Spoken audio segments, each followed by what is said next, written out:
No início do século XX, o Brasil vivia um momento de transformações. Cidades cresciam, indústrias surgiam, e a modernidade começava a dar sinais de sua chegada. No coração de Minas Gerais, uma nova capital, Belo Horizonte, ainda em construção, se tornava símbolo desse novo tempo. Era uma cidade jovem, repleta de sonhos e possibilidades, mas também marcada por desafios.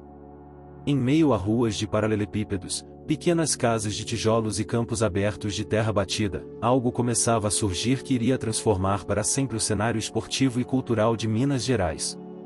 Foi nesse ambiente que, em 1921, um grupo de imigrantes italianos decidiu criar algo que não apenas representasse suas raízes, mas que também se tornasse uma ponte entre sua cultura e a nova terra que haviam adotado como lar. Vindos de uma Itália marcada por dificuldades e lutas, esses homens e mulheres trouxeram consigo a paixão pelo futebol, um esporte que já despontava na Europa como uma das maiores formas de expressão coletiva. O futebol no Brasil, naquela época, ainda era um privilégio de poucos. Ele começava a ganhar popularidade nas camadas populares, mas era amplamente dominado por clubes ligados às elites sociais. Em Belo Horizonte, a comunidade italiana queria algo diferente. Eles queriam um clube que fosse deles, que representasse seus valores, sua força de trabalho e sua paixão pela bola. Assim, nasceu o Palestra Itália, um clube que inicialmente carregava o orgulho de suas origens no próprio nome. Não era apenas um time de futebol. Era um símbolo, um espaço onde a comunidade se reunia, celebrava suas conquistas e buscava, através do esporte, afirmar sua presença em uma sociedade que ainda era resistente à integração de imigrantes. Desde o início, o Palestra Itália mostrou que não seria apenas mais um. Mesmo com recursos limitados, sua organização e dedicação foram exemplos para outros clubes. Os primeiros jogos eram disputados em campos simples, muitas vezes improvisados, mas isso não diminuía a emoção.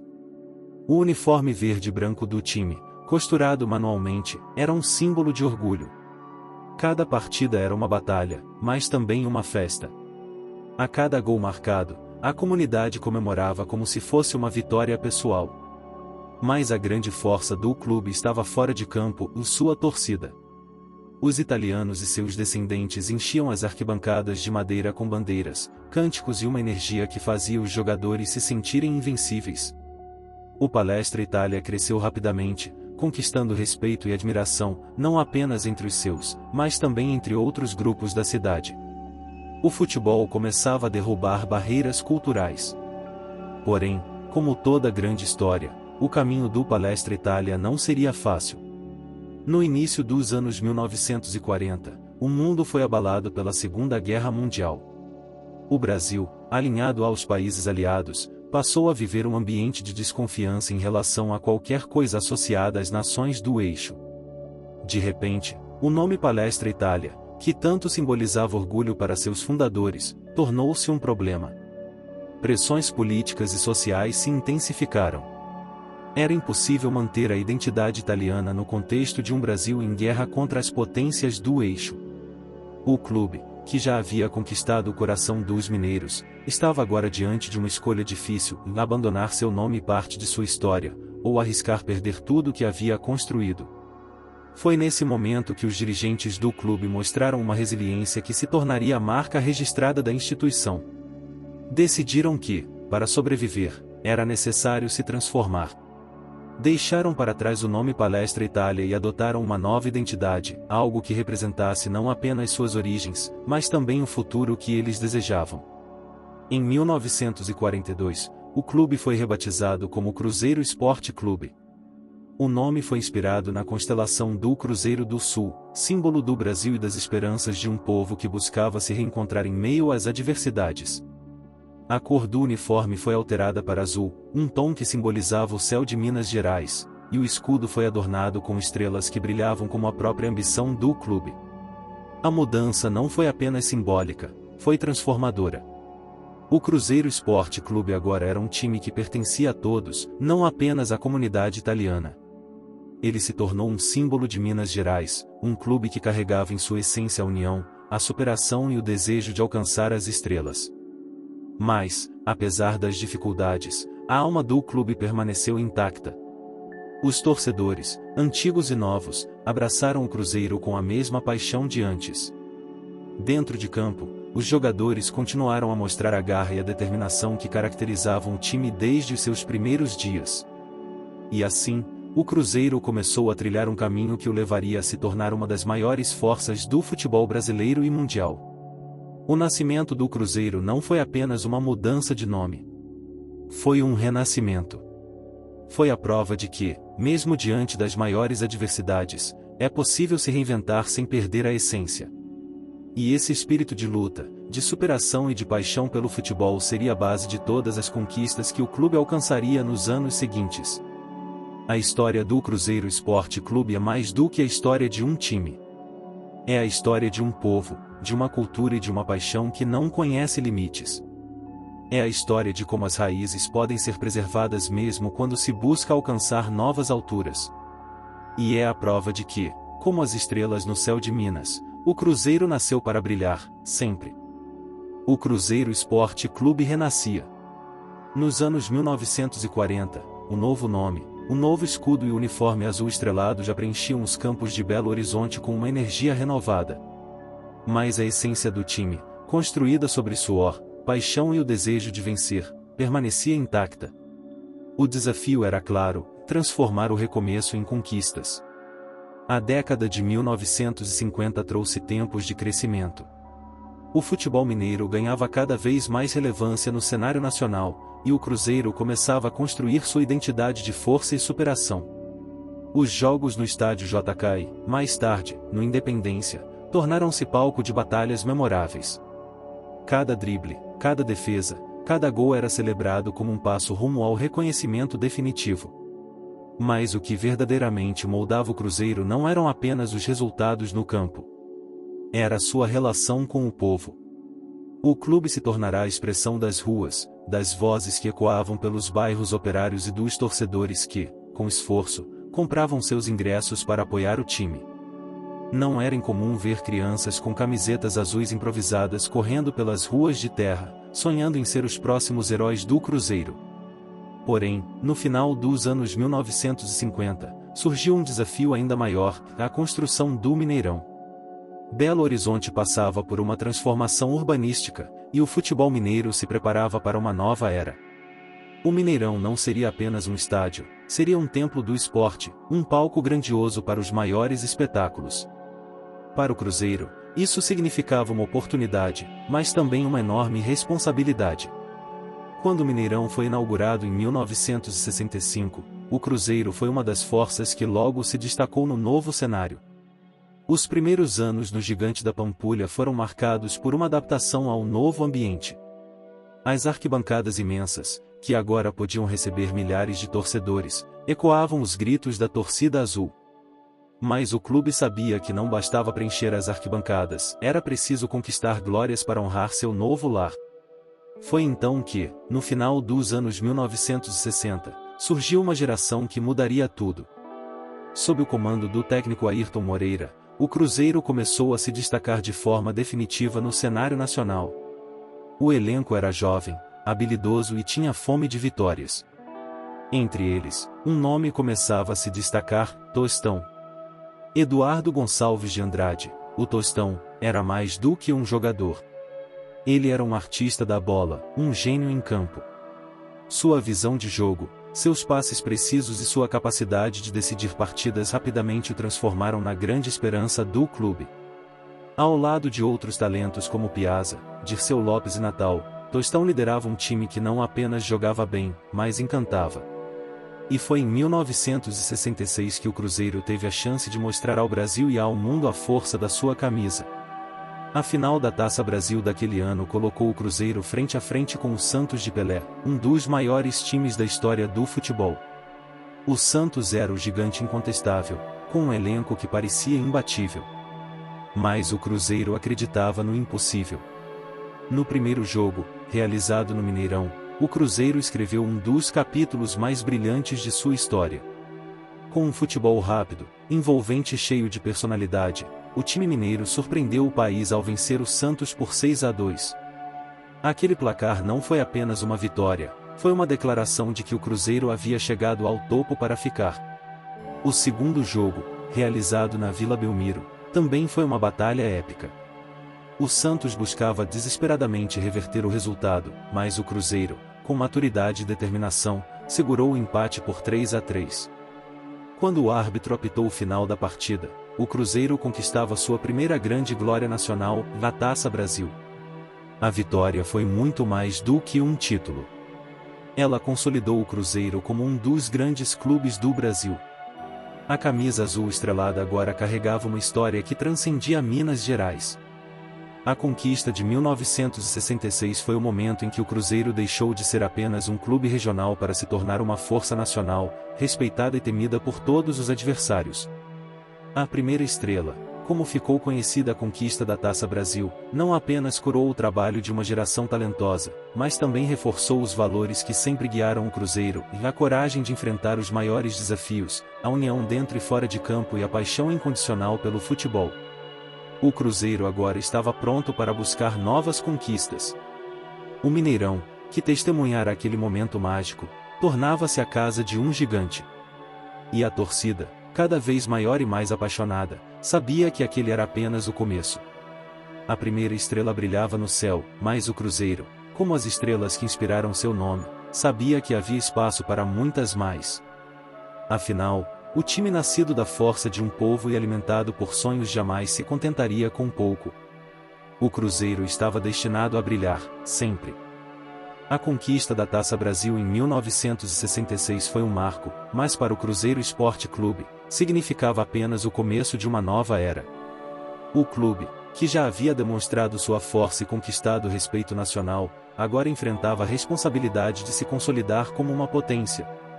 E o palco para esse crescimento era o Estádio Mineirão, que se tornava, cada vez mais, sinônimo do Cruzeiro. O Mineirão não era apenas um estádio, era uma fortaleza. Com suas arquibancadas monumentais, ele simbolizava a grandeza que o futebol mineiro poderia alcançar. Para o Cruzeiro, jogando diante de sua torcida, o Mineirão era mais do que uma casa. Era um campo de batalha, onde a cada partida se escrevia um pedaço da história do clube. Na década de 1970, o Cruzeiro vivia um período de efervescência. A base que conquistara a Taça Brasil evoluiu, e novos talentos surgiam. Entre os destaques dessa geração estava Palhinha, um atacante destemido e habilidoso, que se tornaria um dos maiores ídolos do clube. Ao lado dele, outros nomes como Nelinho, conhecido por seus chutes poderosos, e Joãozinho, um ponta rápido e imprevisível, davam ao Cruzeiro um time capaz de enfrentar qualquer adversário. Os anos de 1975 e 1976 trouxeram desafios ainda maiores. O futebol brasileiro estava mais competitivo do que nunca, e o Cruzeiro precisava provar que sua vitória sobre o Santos não havia sido um acaso. Foi nesse cenário que o clube abraçou o Campeonato Libertadores da América, a maior competição de clubes do continente. Pela primeira vez, o Cruzeiro iria testar sua força em um cenário internacional. A Libertadores não era para os fracos. Os jogos eram marcados por um futebol intenso, muitas vezes violento, e por torcidas fanáticas que transformavam os estádios em verdadeiros caldeirões. Para o Cruzeiro, era uma oportunidade de mostrar que o espírito mineiro poderia brilhar em qualquer lugar. O início da campanha de 1976 foi promissor. O Cruzeiro impôs seu estilo de jogo ofensivo, com passes rápidos e finalizações letais. Em casa, no Mineirão, o time era praticamente invencível. A cada vitória, a confiança crescia, e a torcida, apaixonada e barulhenta, tornava o estádio um ambiente hostil para os adversários. Mas o verdadeiro teste veio nas fases decisivas. Na semifinal, o Cruzeiro enfrentou o River Plate, um dos gigantes do futebol argentino. Era uma batalha de nervos e talento. No jogo de ida, em Buenos Aires, o Cruzeiro foi duramente pressionado, mas conseguiu arrancar um empate heróico. Na partida de volta, diante de um Mineirão lotado, o time azul mostrou sua força, vencendo de forma convincente e garantindo vaga na final. A decisão da Libertadores de 1976 foi contra o Clube Atlético River Plate, novamente.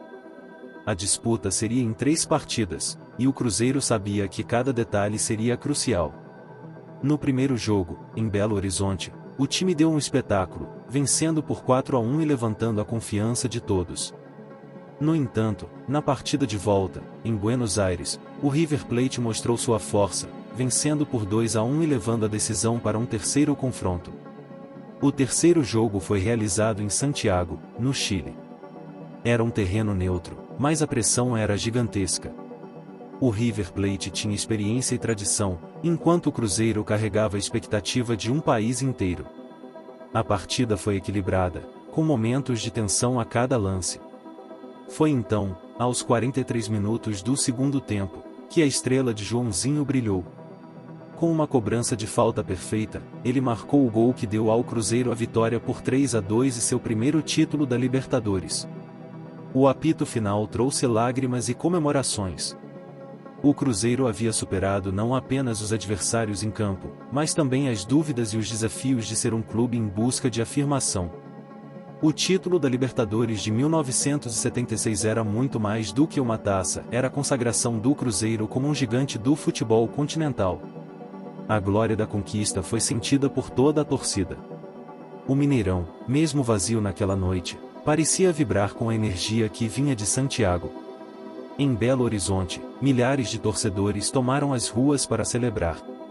O Cruzeiro não era mais apenas um orgulho mineiro, era agora uma lenda internacional. Mas com essa glória veio também a responsabilidade. O Cruzeiro sabia que o título continental era apenas o começo de uma nova jornada, uma jornada que exigiria ainda mais força, coragem e determinação. Afinal, o céu estrelado de Minas Gerais não era o limite, era o destino. Após conquistar a Libertadores da América em 1976, o Cruzeiro Esporte Clube havia alcançado um patamar que muitos clubes brasileiros apenas sonhavam. A vitória continental era a consagração de um trabalho árduo e de uma geração brilhante. No entanto, o futebol não oferece descanso aos campeões. A glória é efêmera, e as cobranças logo voltaram com mais força. Para se manter no topo, o Cruzeiro teria que enfrentar novos desafios, tanto dentro quanto fora de campo. O final dos anos 1970 foi marcado por momentos de transição. A equipe que conquistou a América começou a perder peças importantes. Alguns jogadores, como Nelinho e Joãozinho, se tornaram ídolos imortais, mas outros seguiram para novos desafios. O Cruzeiro, agora uma referência nacional, passou a ser um alvo constante de outros clubes e de grandes negócios. Era necessário renovar o elenco, mas sem perder a essência que havia levado o clube ao sucesso. A renovação começou nas categorias de base, que passaram a ser tratadas como prioridade. O Cruzeiro entendia que, para se manter competitivo, precisava formar novos talentos. Em um centro de treinamento modesto, mas funcional, garotos com sonhos enormes eram treinados, não apenas para jogar futebol, mas para entender o que significava vestir a camisa azul estrelada. Muitos desses jovens, desconhecidos na época, se tornariam os futuros pilares do time. Enquanto isso, o clube enfrentava os desafios financeiros típicos de sua época. A década de 1980 trouxe uma realidade econômica instável para o Brasil, e os clubes de futebol não estavam imunes. O Cruzeiro, como tantos outros, precisou lidar com dívidas, negociações complicadas e dificuldades para manter seus melhores jogadores. Mas a diretoria, fiel à história de superação do clube, adotou uma postura estratégica e apostar em contratações pontuais, valorizar a torcida e investir na modernização de sua estrutura. Foi nesse período que o Cruzeiro começou a se firmar como um dos clubes mais inovadores do Brasil. Os dirigentes entenderam que o Mineirão, apesar de ser um dos maiores estádios do mundo, precisava de mais do que partidas de futebol. As ações de marketing e eventos promocionais começaram a aproximar ainda mais o clube de sua torcida. Festas, lançamentos de uniformes e programas de sócios torcedores se tornaram comuns, reforçando a conexão emocional entre o time e o público. Dentro de campo, o Cruzeiro continuava a ser um time competitivo. Embora o brilho das conquistas continentais ainda não tivesse se repetido, o clube permaneceu como um dos protagonistas do futebol brasileiro. As campanhas no Campeonato Brasileiro, marcadas por jogos emocionantes, reforçaram a imagem do Cruzeiro como um adversário duro e determinado. A equipe também voltou a conquistar títulos estaduais, reafirmando sua superioridade em Minas Gerais. Mas o que realmente marcou o início da década de 1980 foi o surgimento de novas rivalidades. O futebol brasileiro estava mais equilibrado do que nunca, com clubes de várias regiões despontando no cenário nacional. Em Minas Gerais, a rivalidade com o Atlético Mineiro se intensificava a cada ano. Os clássicos entre os dois times eram mais do que partidas, eram eventos que paravam o estado. As disputas eram acirradas, e os resultados, muitas vezes, decididos nos detalhes. Um dos momentos mais marcantes desse período foi a final do Campeonato Mineiro de 1984. O Cruzeiro, com um time jovem e determinado, enfrentava um Atlético Mineiro experiente e confiante. A decisão, disputada em 2 jogos, foi um espetáculo de técnica e emoção. No primeiro jogo, o Cruzeiro conseguiu um empate suado, com uma defesa heroica nos minutos finais. No segundo, o time azul mostrou toda a sua força, vencendo com um gol histórico de um garoto que acabará de ser promovido das categorias de base. A conquista não foi apenas um título, foi uma mensagem: o Cruzeiro estava se reinventando e não iria desaparecer do topo. Enquanto isso, fora de campo, a torcida do Cruzeiro crescia. O Mineirão, que já havia sido palco de tantas glórias, se consolidava como um símbolo da paixão azul. As arquibancadas estavam sempre lotadas, com torcedores de todas as idades, vindos de todas as partes de Minas Gerais. O canto da torcida, ensurdecedor, ecoava pela Pampulha, como se dissesse ao mundo que o Cruzeiro continuava vivo e forte. Esse período, embora menos brilhante em termos de conquistas internacionais, foi essencial para moldar o futuro do clube. Foram anos de forja, onde o Cruzeiro aprendeu a equilibrar tradição e modernidade, paixão e estratégia. A base estava sendo construída para um novo ciclo de glórias que viria nos anos seguintes.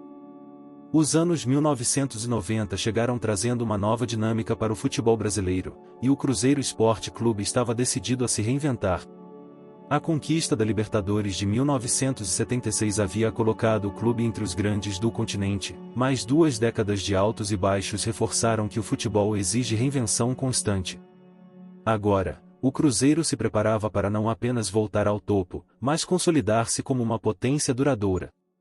Essa década marcou o início de uma revolução no clube, tanto em campo quanto fora dele. A diretoria apostou em uma gestão moderna, ajustando finanças e planejando investimentos em estrutura e elenco. A torcida, sempre fiel, ganhou um novo protagonismo, com iniciativas para ampliar a conexão emocional e o engajamento. A paixão estrelada lotava o Mineirão em qualquer circunstância, mas agora o clube começava a construir estratégias para torná-la um verdadeiro diferencial competitivo. No centro desse renascimento estava a aposta na mescla de experiência e juventude.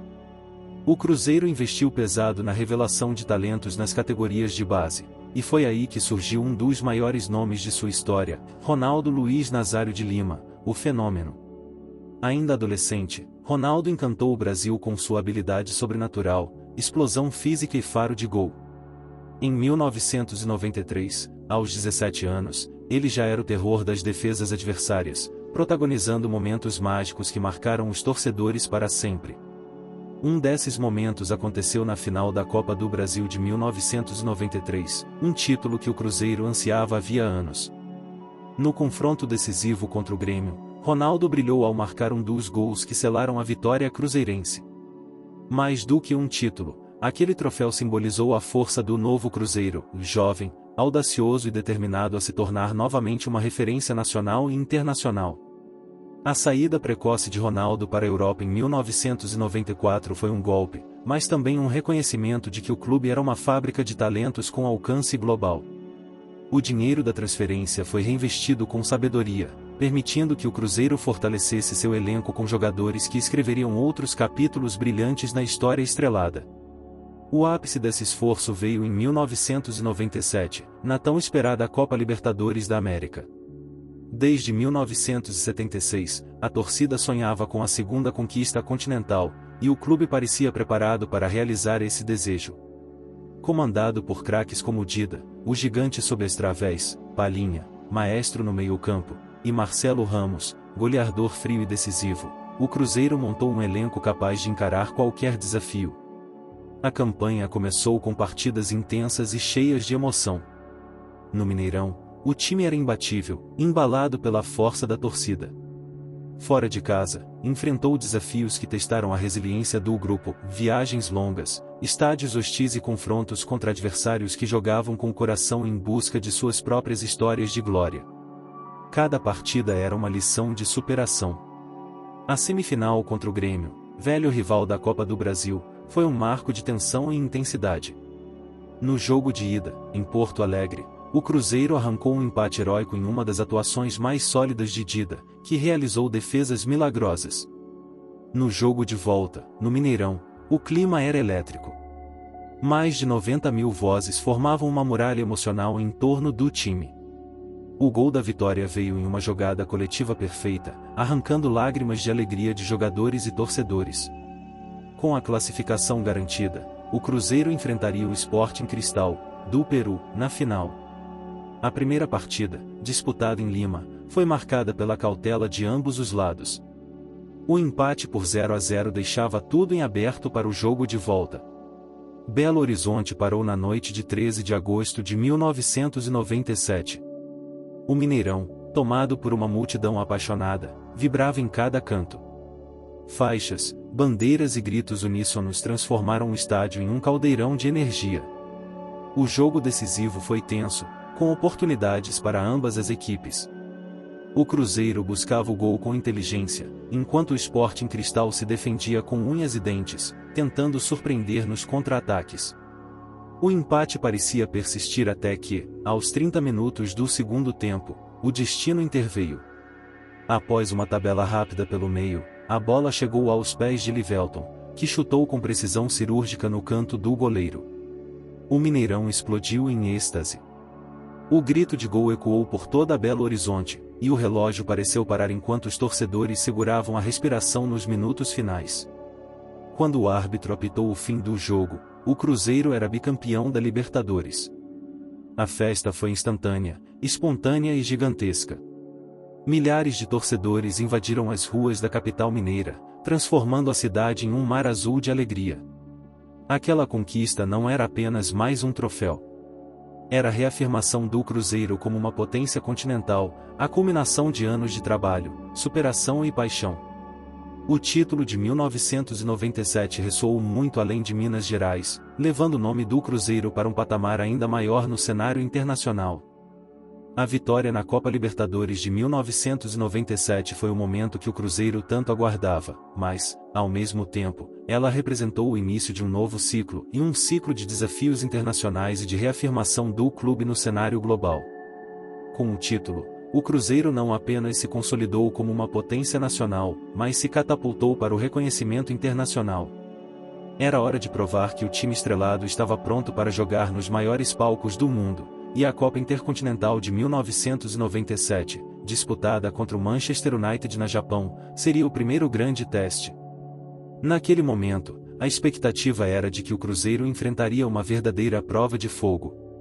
O clube, que já possuía uma rica história no futebol sul-americano, agora teria pela frente o temido campeão europeu, uma das maiores equipes do mundo, com estrelas como Eric Cantona, David Beckham e o artilheiro Andy Cole.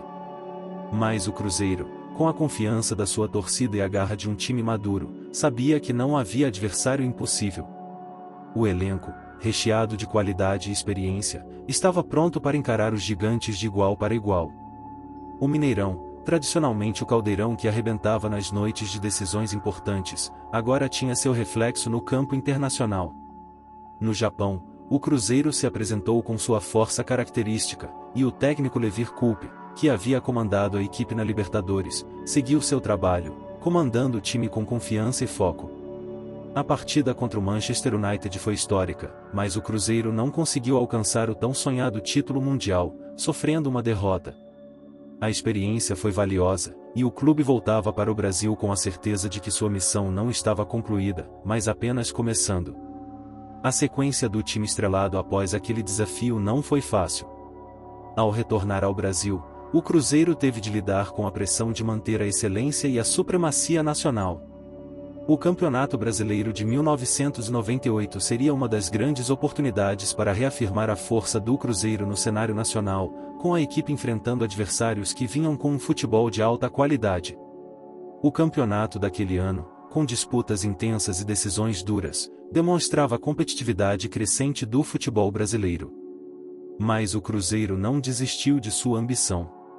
A equipe permaneceu firme, e o trabalho de Paulo Autuori, técnico do clube, levou o time a um desempenho notável, trazendo uma nova esperança de consagração. Naquele período, o Cruzeiro também reforçou sua importância no cenário do futebol brasileiro com a permanência de jogadores como Dida, Wagner Bacharel, Mauro Fernandes e Ricardinho. A solidez defensiva de Dida foi fundamental para o equilíbrio do time, enquanto as jogadas de ataque sempre vinham com grande criatividade e poder de decisão. Contudo, não apenas dentro de campo o Cruzeiro se destacou, mas também nas ações estratégicas fora dele. O clube, cada vez mais voltado para a modernização e o marketing esportivo, soube se relacionar com sua torcida, criando campanhas de engajamento e estreitando os laços com seu público. Porém, como o futebol é imprevisível, nem tudo foi festa. O Cruzeiro não conquistou o título brasileiro de 1998, apesar de ter jogado com garra e ter mostrado um futebol vibrante. A competição foi acirrada, e o Flamengo, com seu time estelar, levou o troféu. Mas o Cruzeiro não deixou a peteca cair. Em 1999, o clube estava de volta à luta pela liderança. E nesse ano, o time estrelado teve seu momento de redenção, conquistou a Copa do Brasil de 1999 de forma brilhante. Foi uma verdadeira exibição de força e técnica. Afinal, contra o Vasco da Gama, um dos maiores clubes do Brasil, foi um espetáculo que colocou o Cruzeiro mais uma vez como protagonista.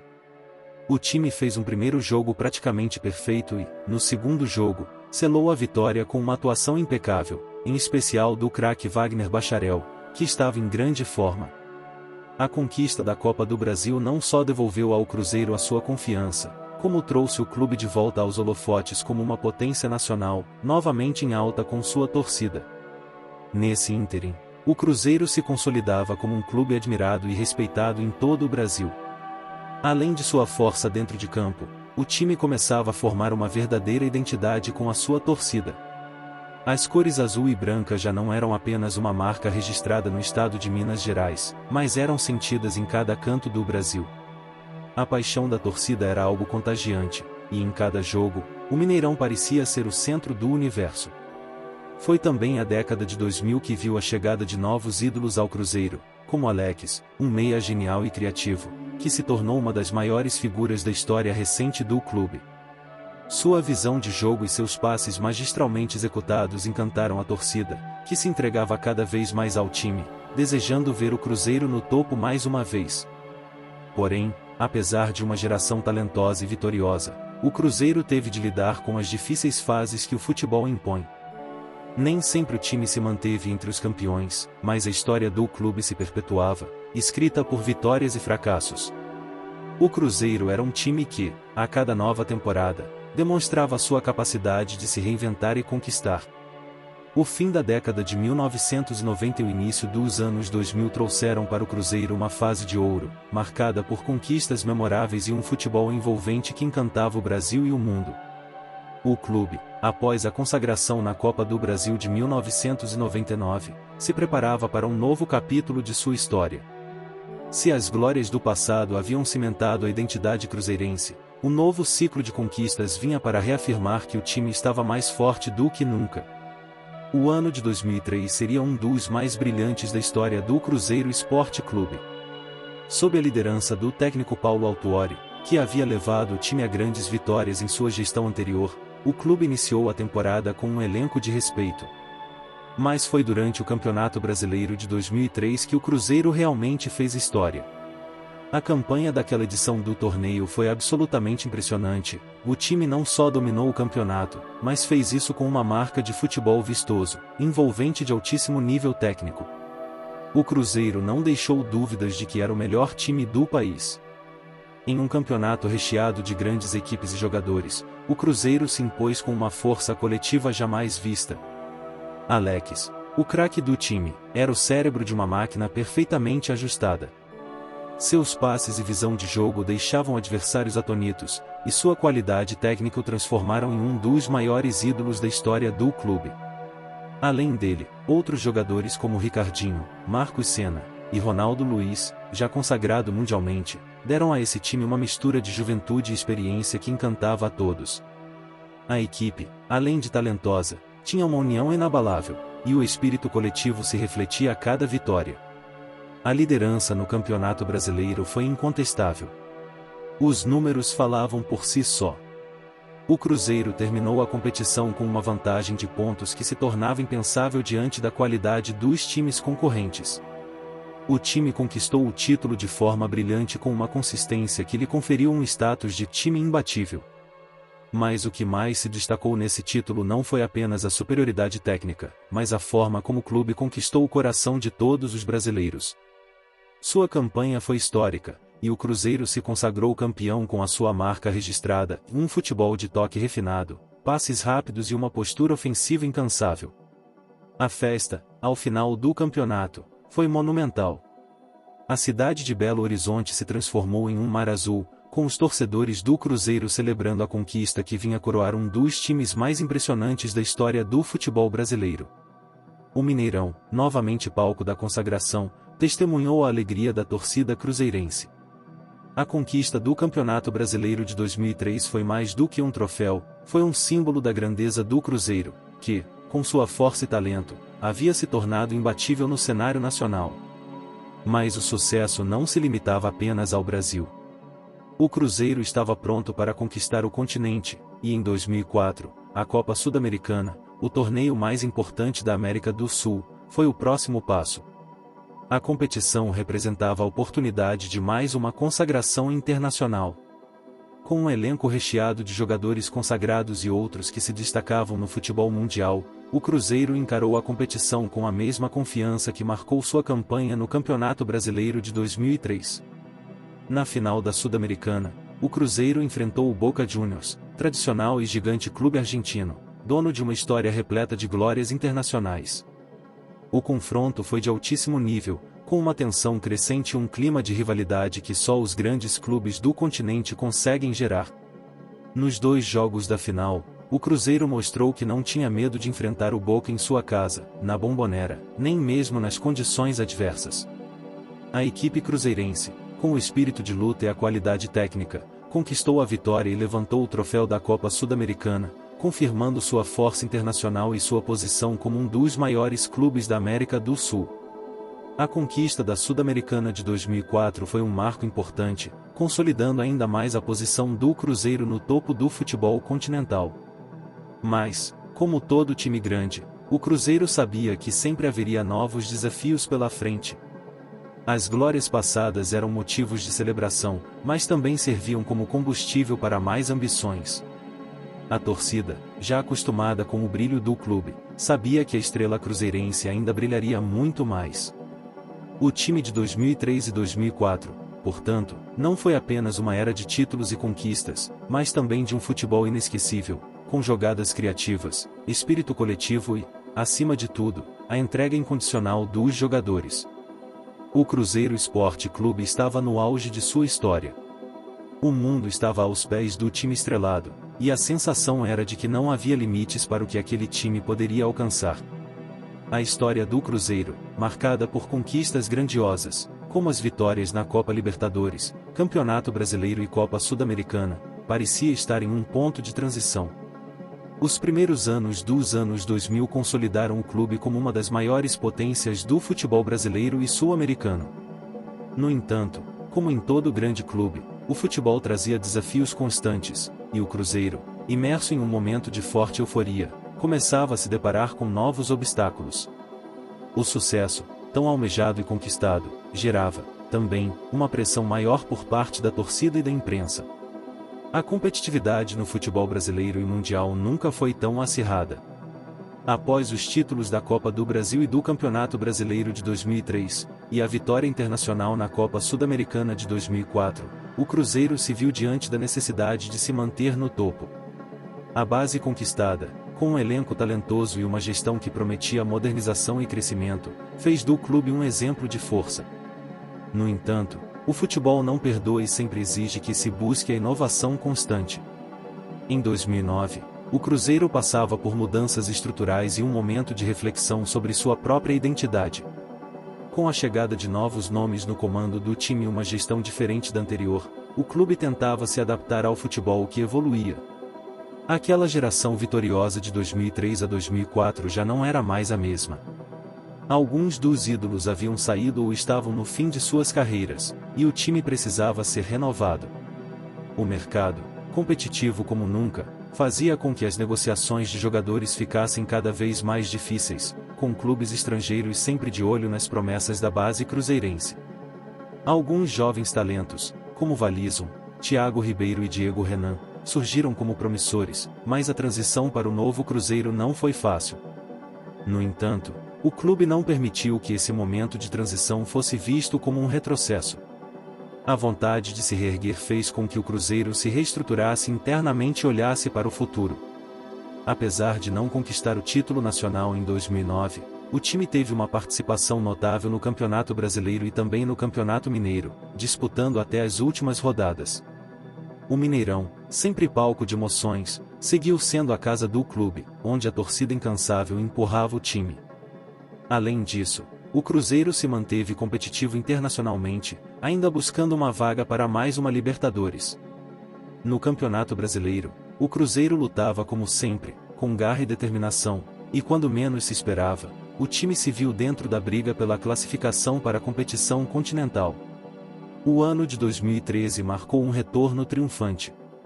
Após anos de desafios, o Cruzeiro reconquistou o Campeonato Brasileiro, com uma campanha impressionante. Sob o comando do técnico Marcelo Oliveira, a equipe foi mais uma vez imbatível. O time encantou com seu futebol envolvente, eficiente e, acima de tudo, competitivo. Jogadores como Ricardo Goulart, Everton Ribeiro, Willian e Marcelo Moreno se destacaram na equipe, contribuindo para um futebol ofensivo e agressivo que reconquistou a torcida cruzeirense. Goulart, em especial, brilhou como artilheiro, marcando gols fundamentais que garantiram ao Cruzeiro o título da competição, relembrando a glória de conquistas passadas. Esse título de 2013 representou muito mais do que um simples troféu. Foi a confirmação de que o Cruzeiro estava de volta aos trilhos, pronto para disputar novamente as grandes competições e retomar o protagonismo que sempre foi sua marca registrada. A reconquista do Campeonato Brasileiro foi a coroação de um trabalho consistente de paciência, mostrando que, mesmo após as dificuldades, o clube jamais perdeu sua essência vencedora.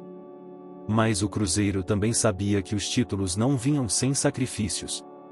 A pressão por mais conquistas nunca foi tão alta. Em 2014, o clube voltou a disputar com tudo a Copa do Brasil e a Copa Libertadores, mas o caminho não foi fácil. A eliminação precoce na competição continental deixou um gosto amargo na boca de todos. As frustrações se acumulavam, mas a vontade de voltar a vencer nunca desapareceu. Era um lembrete de que o futebol é imprevisível, e que os grandes clubes, como o Cruzeiro, sempre têm de lidar com altos e baixos. A pressão aumentava. As mudanças no comando técnico, as negociações de jogadores e a incessante busca por um futebol que unisse tradição e inovação tornavam o ambiente cruzeirense altamente desafiador. Contudo, em meio a dificuldades e frustrações, o Cruzeiro não se deixava abater. O clube manteve sua identidade de time competitivo, respeitado, mas também precisava entender as lições dos fracassos, para, assim, resgatar sua verdadeira essência. Em 2017, o Cruzeiro viveu uma nova grande alegria ao conquistar, mais uma vez, a Copa do Brasil, levantando o troféu contra o Flamengo. Com o comandante Mano Menezes e jogadores como Thiago Neves e Edilson, o time conquistou um título importante que trouxe de volta a alegria para sua torcida. O Mineirão, palco de tantas glórias, foi novamente testemunha de uma vitória histórica. Mas, por mais que o clube buscasse os altos da tabela, o futuro ainda era incerto. Os ventos do futebol brasileiro e mundial seguiam soplando de maneira imprevisível, e o Cruzeiro, com toda a sua grandiosidade, agora tinha a missão de se reinventar uma vez mais. No entanto, o legado cruzeirense jamais foi apagado. Os troféus, Os gols, as vitórias épicas e a paixão de uma torcida incansável mantiveram vivo o nome do Cruzeiro. O clube passou a ser um símbolo de superação, tradição e ambição. A história estrelada continuaria sendo escrita pelos heróis que vestiram a camisa azul e branca, e pela torcida apaixonada que nunca deixou de sonhar com novos títulos, com novas vitórias, com novas glórias. Conclusão: o Cruzeiro Esporte Clube, em seu apogeu e desafios, mostrou que o futebol é muito mais do que uma simples competição. É uma história de paixão, de momentos inesquecíveis, de superações, de renovação e de um legado imortal. O clube pode ter passado por altos e baixos, mas, no fundo, o que sempre prevaleceu foi a sua estrela, que jamais deixou de brilhar.